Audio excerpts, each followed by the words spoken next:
Welcome back into another episode of M&M Going Deep. It is the conference championship weekend, everybody. Welcome in.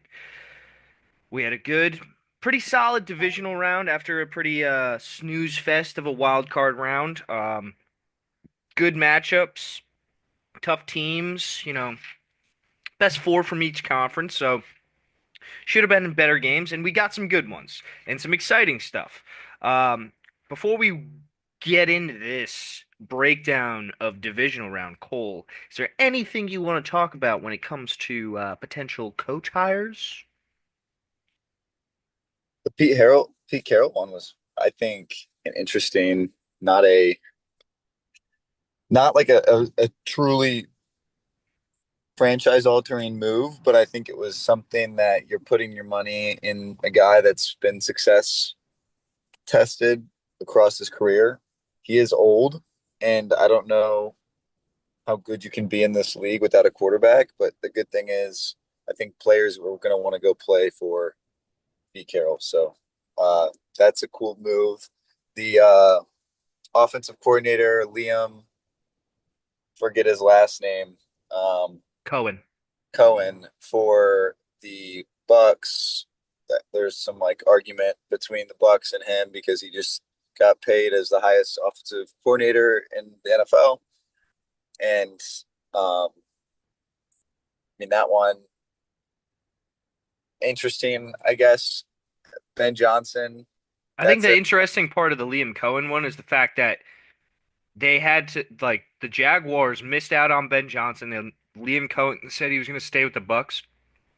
And then they were like, it's got to be this Trent Baalke guy. So the Jaguars then fired Trent Baalke and are like, hey, Liam Cohen, want to come to Jacksonville now? And he's like, yep.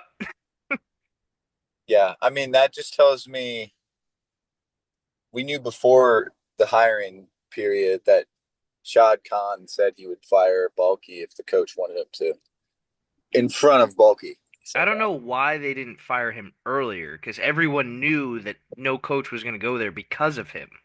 Yeah. Well, that being said, I don't think the roster in Jacksonville was ever the problem. Yeah, I thought that Jacksonville was the most drawing to coaches like to come to out of all the head coach openings. I thought that would be the most like And that because of the GM, but obviously they don't like there's the ownership contention and issue. But How do you feel about Ben Johnson and what he said at his press conference for being the Bears head coach? I thought he was full of shit.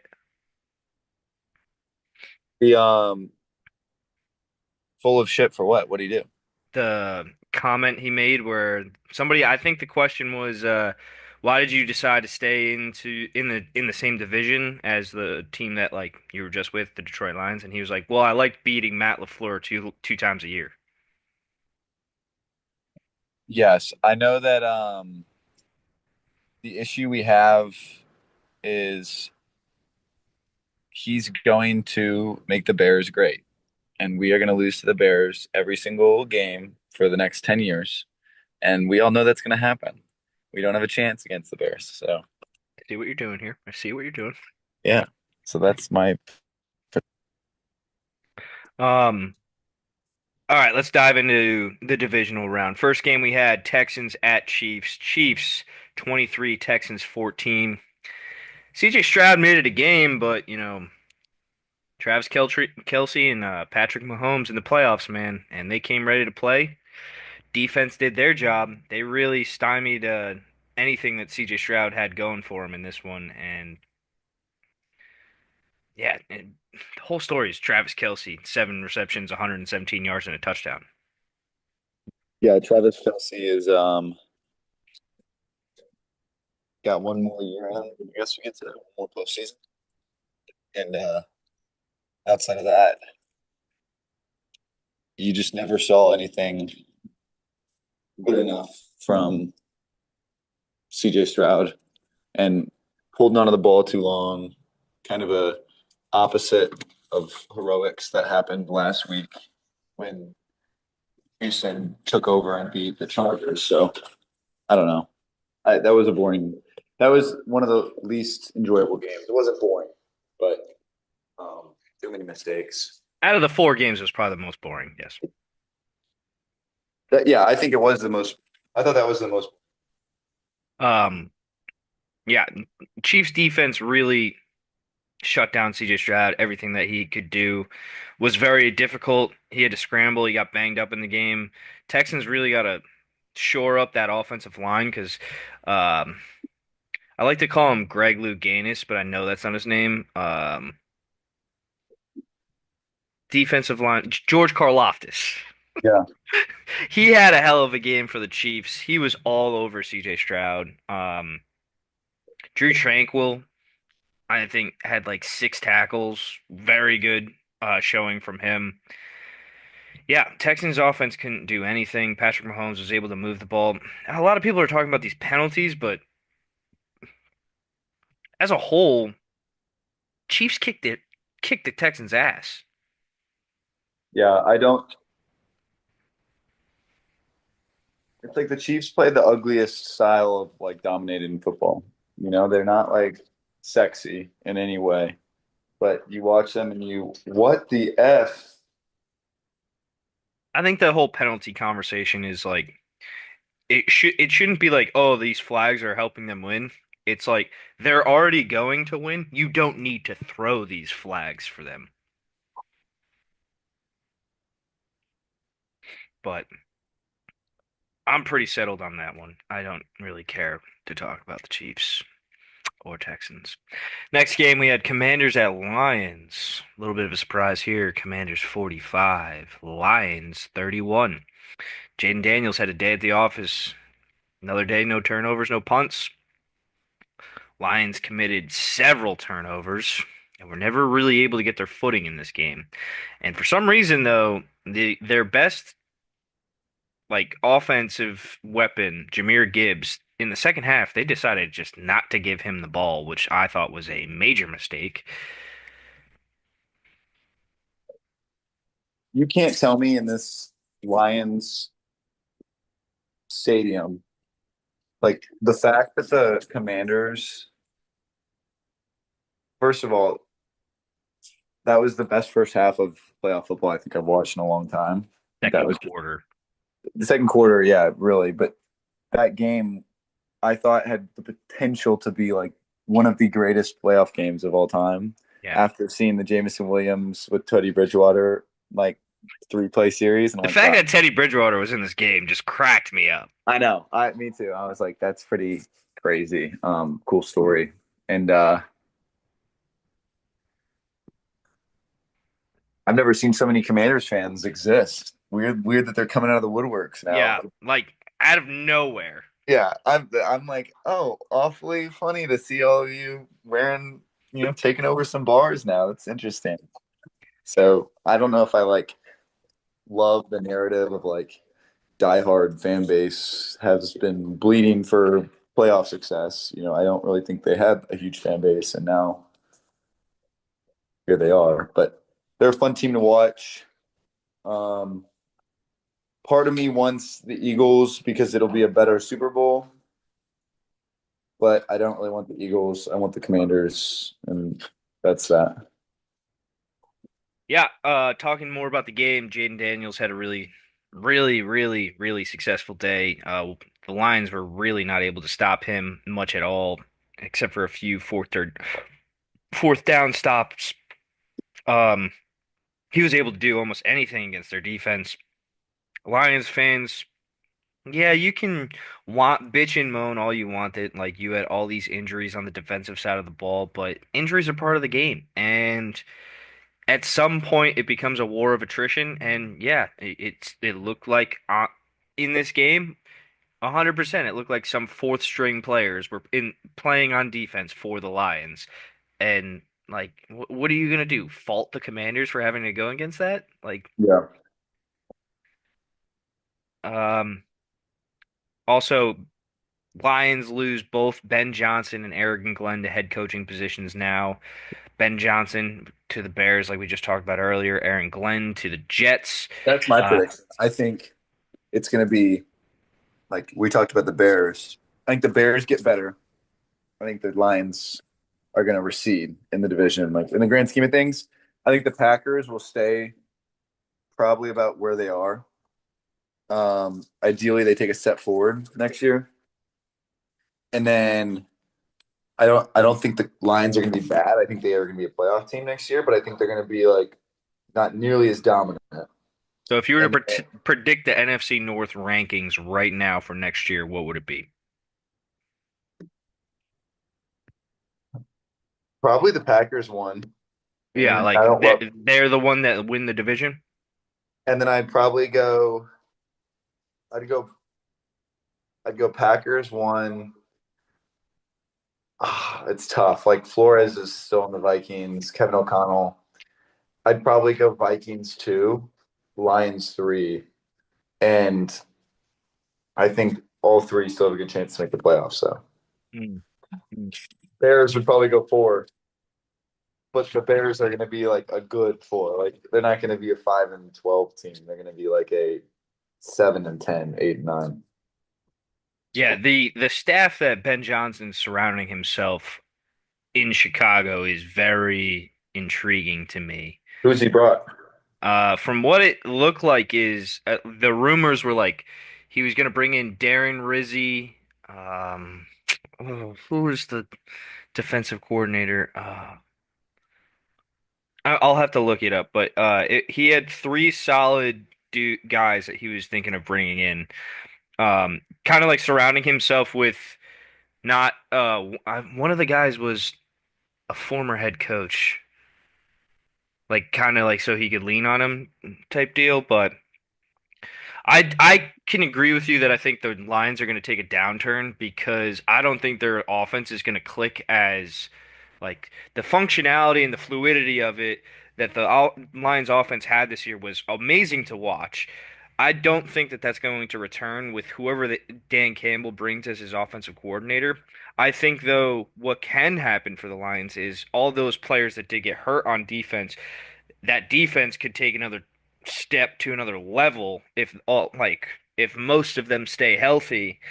So you'll see a dip in the offense and a rise in the defense for the Lions next year. Become a more balanced football team, and they'll be disciplined. They'll be disciplined.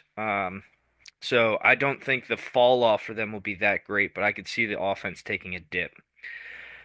All right, we'll head into Sunday's games. Rams 22, Eagles 28. Saquon Barkley ran away with this football game for the Eagles, and a nice running performance from Jalen Hurts until he got hurt in that game. Rams kind of made it a game at the end, even though they were down two scores. They were able to get it close.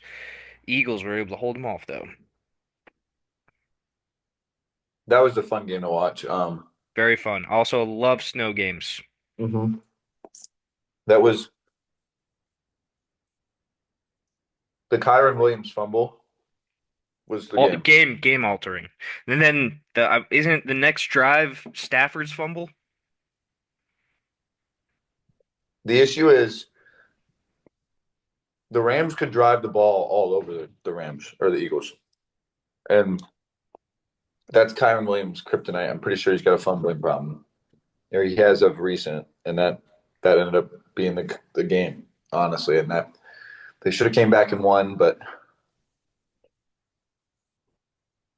like you said, they made it a game on that last drive. Yeah, he I think Kyron Williams only had like two fumbles in his last I don't remember how many carries, and they were both against the Eagles, and they both changed the outcome of the game slash uh tipped the tide towards the Eagles. Um Stafford still somehow managed to throw for 324 yards, which is insane in the snow. Um I do agree that the Rams were able to move the ball pretty effectively against the Eagles defense. They had a couple injuries, like Quinyon Mitchell left the game early. Um, but dude, Zach Bond, Jalen Carter, and Nolan Smith in this playoff are balling. Zach Bond's like a top three linebacker now. Yes, He yes, he went from a is. he went from a full time special teamer to Now look at him. He's nominated for Defensive Player of the Year as well. Was he really? Yes. I did not know that. Yes. Oh, and going back to the staff, the rumors are Ben Johnson, head coach, Hank Fraley as offensive coordinator, Dennis Allen as defensive coordinator, and Darren Rizzi as the special teams coordinator. I like that. Very solid. Very Yeah. solid all around. But back to the Eagles Rams. Um, yeah, I feel like the Rams threw everything they could at the Eagles and they couldn't get that next like level. Um, it also was kind of like Jared Verse. Jared Verse is a stud. phenomenal game. And also I hate to bring the Browns into this. A lot of fucking Browns fans are really fucking dumb saying that Abdul Carter is undersized pass rusher and won't be successful in the NFL. Abdul Carter from Penn State is the same exact size as Jared Verse. Um, I had the same argument with Tony actually from on About what? the Eagles about Abdul Carter. He said, "I don't want Abdul Carter. He's too small." And I'm like, one, you have Hassan Riddick last year, who was an All Pro. You have Nolan Smith, who's undersized this year, who's been your best pass rusher, and then not to mention Abdul Carter, same school as Micah Parsons. He's bigger than Micah Parsons. So like, He's bigger than Micah Parsons. He's the same size as Jared Verse and Will Anderson. no. So I'm on that same train as you. I think he should be a top 3 to 4 pick. I don't think Shador Sanders is as good as I think people think he is. So I'm reluctant to think he should go number one so easy. Also, Travis Hunter, I think he's a phenomenal player. I just don't know like what I would do with him. So Yeah, to me, it's almost like a fear of like, oh, because he can do both, it almost puts his value down for me I because don't I'm think he's a generational talent either. I don't either. I do think he's going to be a really good player in the NFL. I don't think he's going to be top 5 at his position in either of them. And my thing is like, do you play him on both sides of the ball? Probably not.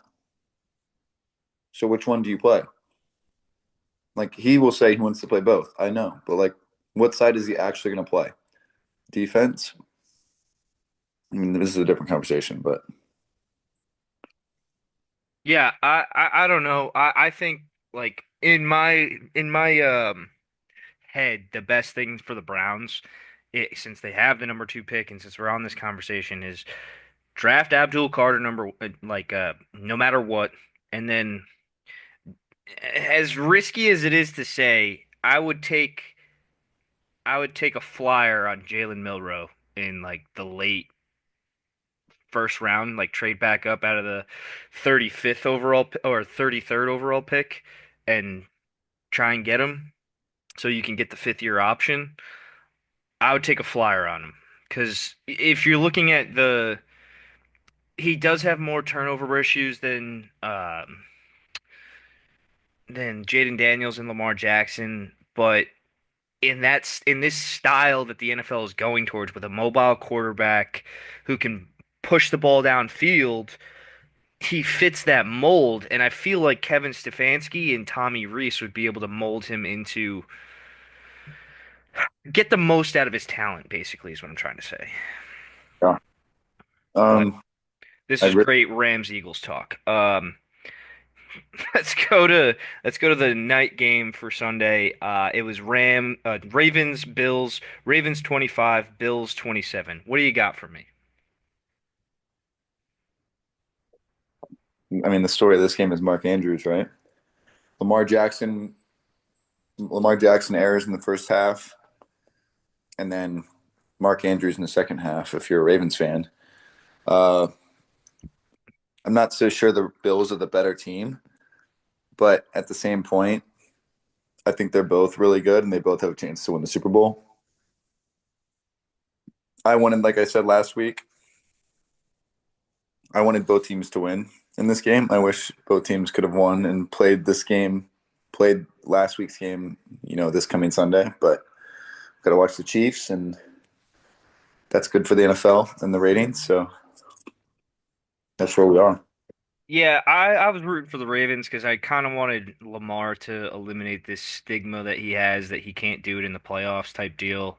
I feel kind of bad for him, and we saw it in the first half of this game at least of him kind of overdoing, like trying to overdo it, and he forced a pass down the middle of the field, a throw he should have never made. He admitted it himself, and then he was trying to make a play on a broken RPO where he should have just gone down, and the ball slips out of his hands. And both of those turnovers led to points for the Bills, and that's the difference in the game right here. Like you can blame Mark Andrews all you want in the second half for his fumble and his uh, mess up on the 2 point conversion, but if Lamar doesn't make those two mistakes, the Ravens aren't in that position in the second half.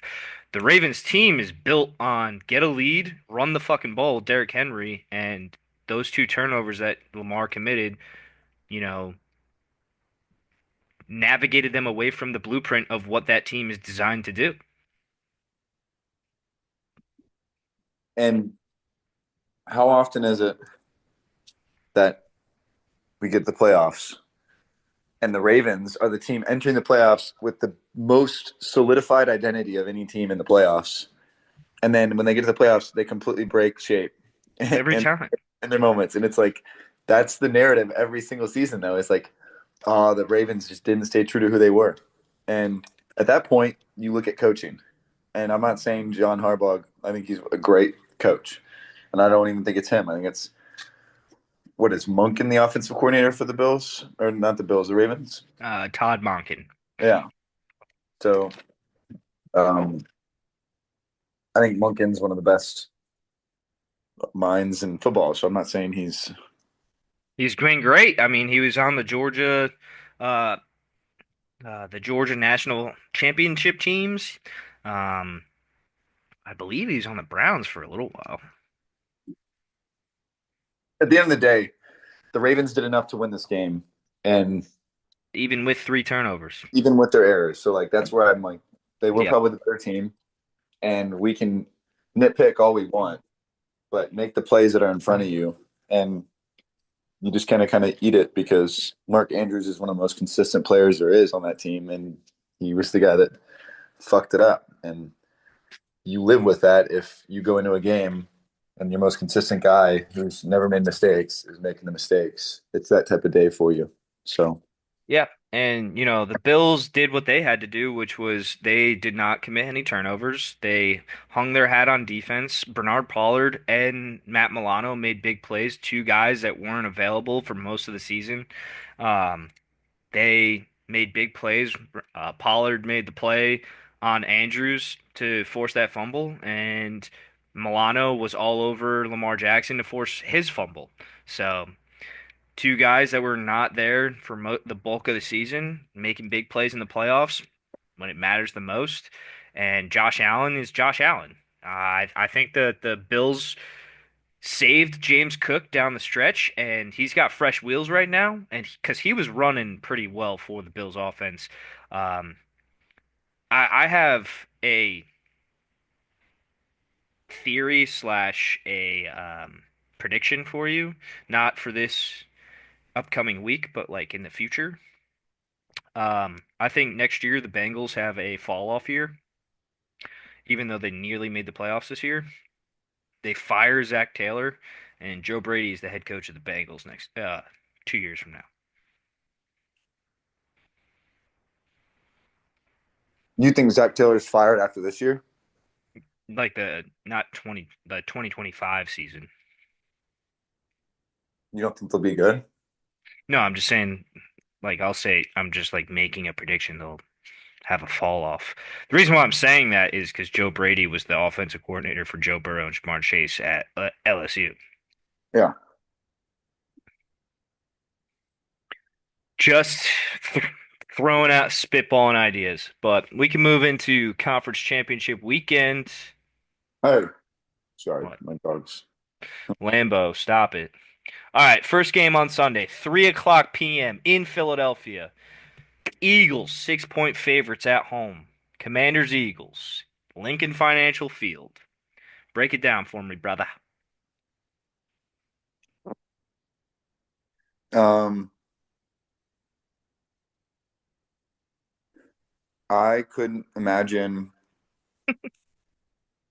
a Super Bowl with the Commanders in it, but that's not to say I don't want it to happen. So I want to root for the thing that I don't expect to happen, if that makes sense. Jane Daniels, best rookie in any sport of all time in history. I'm kind of done with that bullshit talk. Everyone's saying how he's the best of all time to ever step on the field as a rookie. Um, but I mean, he's impressed me. I thought he was more of just a system quarterback. Like he could run a system and an offense really well, and he's athletic and talented. But I think he actually knows how to really. He has that it factor. So I think he has I that. like Terry McLaurin too. Who? I like Dan Quinn. I like Terry McLaurin. I like the organization, and I think the Eagles are cocky as fuck. So I think the Commanders are becoming a little cocky too. But um, you saw what Jaden Daniels signed Terry Arnold's jersey, right? no, what do you do? He said, "Enjoy Cancun." He signed it, "Enjoy Cancun." Jaden Daniels. What did Terry Arnold say to that? I don't know. I just saw that he did that. Um, Command. I mean, the Commanders are like the Cinderella story right now. Like they're the feel good. I think what would piss me off is like what's pissing me off with the narrative right now is Commanders had the second overall pick in the draft this past year. Now they're sitting here in the NFC Championship. And a lot of Browns fans are like, gotta take a quarterback with this second overall pick. Only thing that we can do. And I'm like, oh my fucking God, you mentally challenged individuals. Like, we have more holes than just this quarterback. And if we can have a bona fide pass rusher or something else or trade back and get more picks because we are in a hole because this whole Deshaun Watson thing, even though like this insurance policy, like I haven't gotten any more news on it. Like the Browns have more holes than just what like is going on, and like obviously the Commanders had holes, and it got fixed by good coaching with Dan Quinn and Cliff Kingsbury. But we're sticking with fucking Kevin Stefanski. We're sticking with him. So, like this elevation between like going from a 3-win football team to what the Commanders win this year. 10 games? 11 games? I 11 mean, I think games. you guys will do fine with what? PJ Walker. Let's put him in there. Let's give DTR another shot. Yeah, we've won games with both those guys. So I don't know. I'm kidding. You should not do that. You I should don't I don't want that. start him. I think it's a smarter thing to put like pick a guy like Abdul Carter who is worth the second overall pick or maybe like a fourth if you trade back and then taking a flyer on like a Jalen Milroe in the late first second round. Dude, Milrow sucks. Milrow sucks. There was some bad Jaden Daniels games at LSU, I remember. Jaden Daniels has always been a precise passer. I thought his release was kind of sus. No, this Jalen Milrow. I was a big fan of Bama. I've always kind of wanted Bama to win the SEC, and he blew some games away with how bad he was throwing the ball. So They also lost a lot of talent on that Bama roster when Nick Saban decided to retire. it's the decision making though. Like Milrow would throw stupid balls that he knew were. He's got I like a Daniel Jones to him. I think bottom line is I still would take him over Deshaun Watson. I'd take anybody over Watson, dude. Yeah, I know. I'm just saying though. Bottom line is that. I think they pursued Sam Darnold. I would love that, but I don't think they're going to do it. It doesn't sound like they are. It sounds like they're more enamored with Kirk Cousins, which we both know is a bad idea, uh, than Sam Darnold at this point. And where did Stefanski come from before Cleveland? The Vikings. Yeah, and He only had 1 year with Kirk. I would not want Kirk Cousins, but Thank you. Guy should retire. Anyways, then the last game, AFC Championship, Bills at Chiefs. Chiefs 2-point favorites at home, Arrowhead. What do you got for me in this one?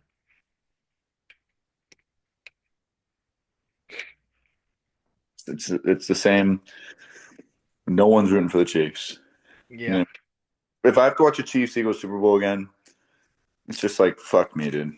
You know what I mean? yeah, yeah. I mean, that'd be the same Super Bowl or 2 years.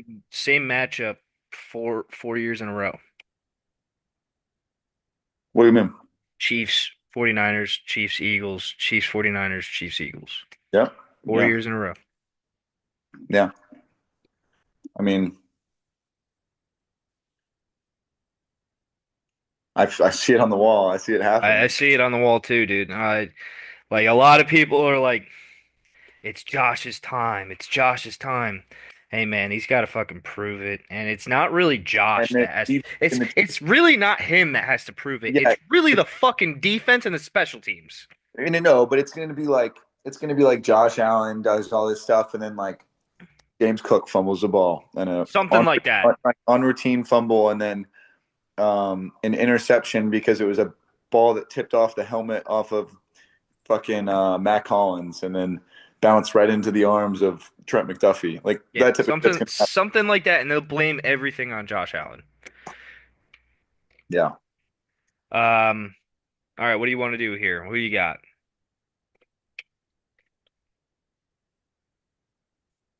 Well, I beat you by 3 in the picks. What, last week? Yeah. No, you beat me by two. We were on the same teams in two of the games. Um,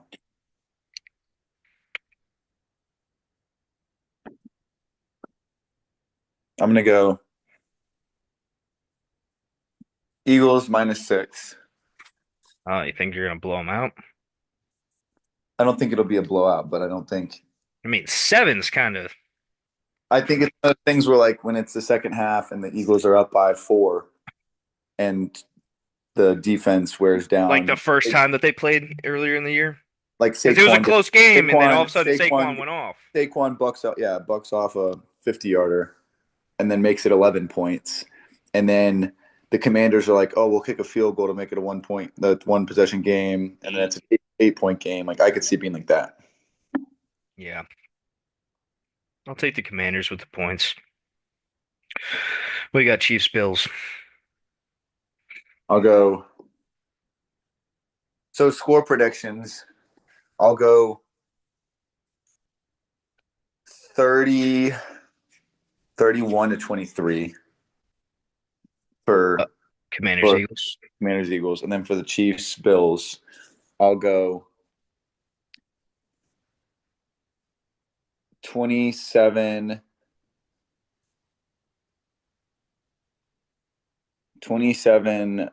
27-24, and it might be 27-23 What way is that? Chiefs. But like I'm thinking 27-23. I think the Bills score 3 touchdowns. They either miss a point or they go for two, That and would then they mean both teams that lose scored 23 points in your predictions. okay. Awesome. The what do you mean? Both lose by how many? They both score 23 points in a loss. That's just what I'm saying. Okay. I'll take Commanders 28 to 27 over the Eagles. And then I'll take the Chiefs 31, Bills 28. Nope, 27. Wait. Just give me your scores again. Sorry. Uh, Commies 28, Eagles 27, Chiefs 31, Bills 27. Chiefs Commanders Super Bowl. Yeah, Blah. yeah. And I then mean, the Chiefs absolutely ravaged the Commanders in the Super Bowl. I think Bills Commanders is probably the Super Bowl I want. I want Bills Eagles. That's why I did this. I think Bills Eagles would be the best matchup.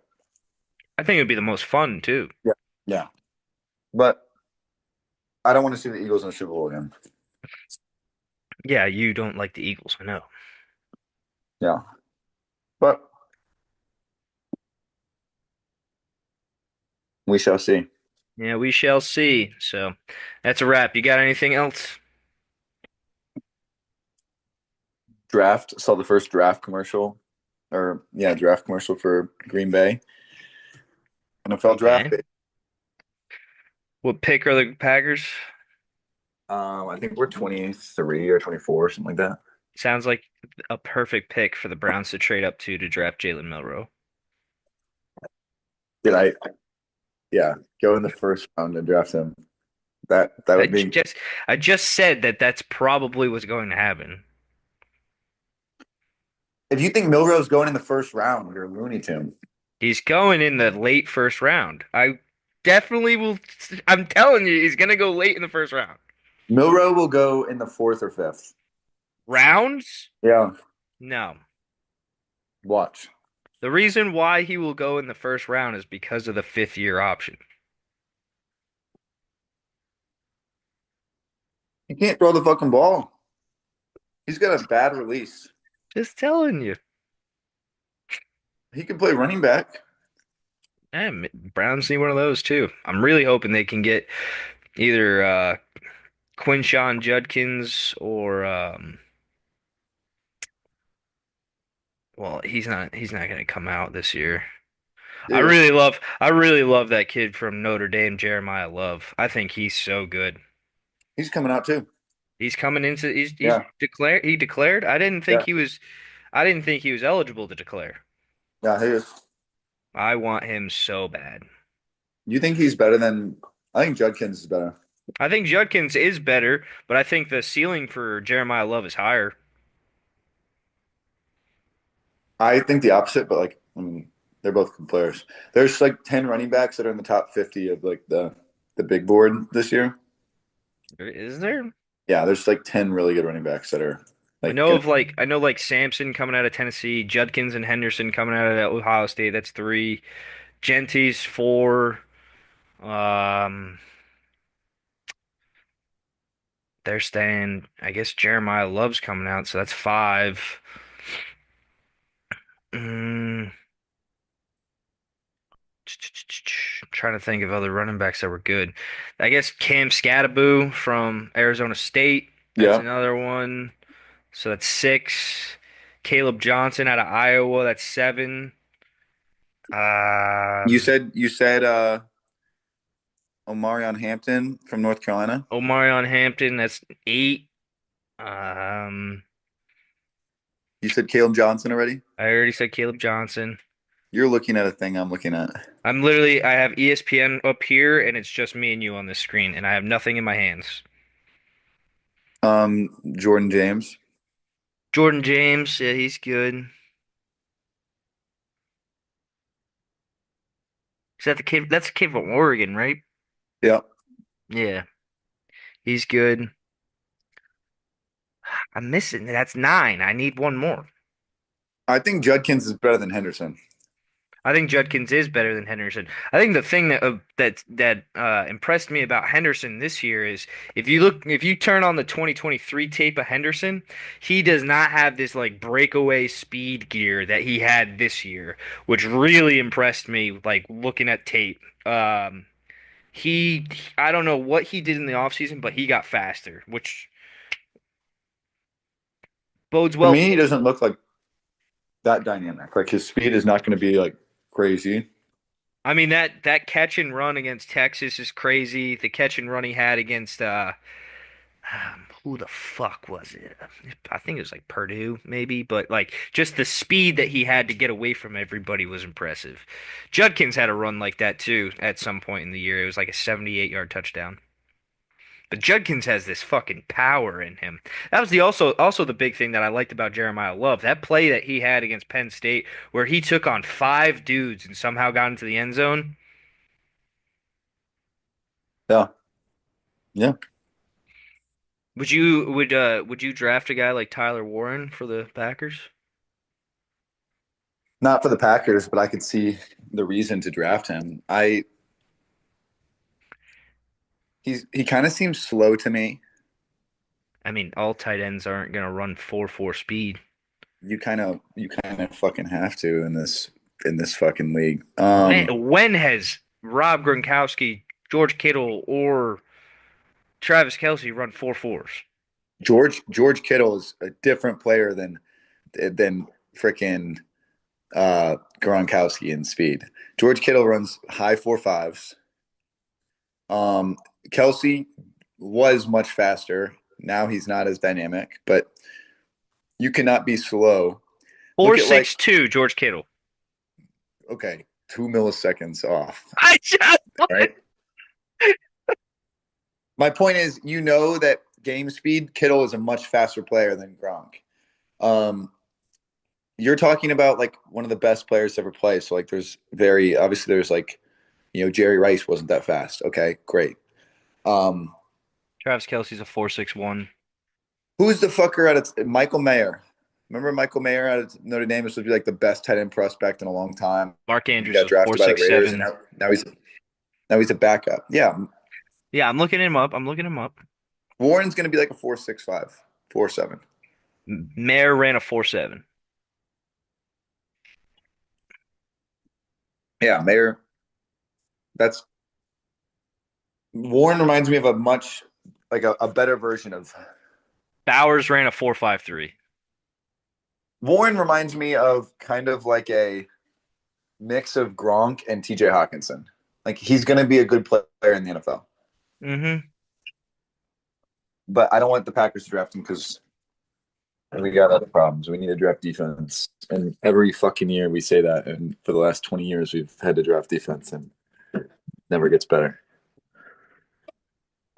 You've hit some picks though. But yeah, and then we have a talented defense, but we never have a high performing defense. We did this year, but Yeah. not in the fourth quarter when it matters. Out of anybody in the draft, who do you want for the Packers? Who do I want? Yeah. Travis Hunter. But if I could pick anybody, I don't know. I haven't done enough like deep research, like outside of like the top 10, top 15 prospects. But like I would love a defensive lineman. I would love a pass rusher. I would love a corner. Pretty much anyone on defense but a safety, and I'm happy. You're pretty good on safety. Yeah, we've got three really good safeties, and then we've got a really good middle linebacker, and we've got okay everywhere else, but nothing good. The middle linebacker you're talking about is who? Cooper, He plays Adrian middle? Cooper. Okay. He's middle, yeah, but they move him around like Michael Parsons. Okay. I was like, I thought he played outside, but He could, but I'll let you go. Everybody, that's another episode of Eminem Going Deep. We will catch you maybe not next week, but the week after for a Super Bowl preview. Um, get you guys ready for the big game. Tell you how we get ready for our big game. Last year I made Cole chicken parm. He absolutely loved it, but never remembers that I made it for him.